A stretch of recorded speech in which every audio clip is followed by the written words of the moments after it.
So let's talk about this watch right here. I ordered it from the Maker Shed website.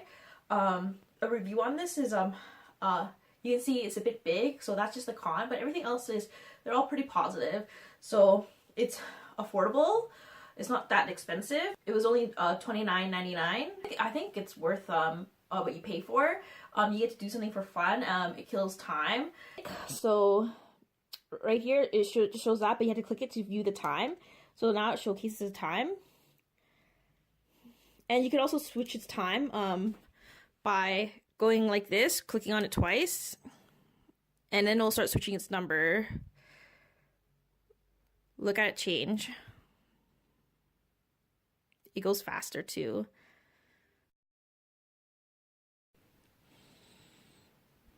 So that's how you change the time.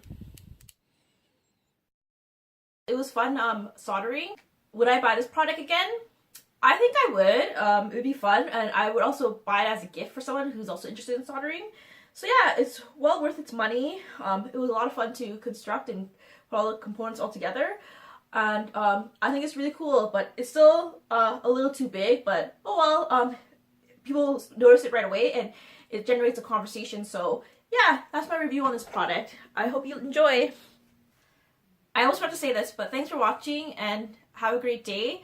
Don't forget to subscribe and like this video. Okay, thank you. Bye!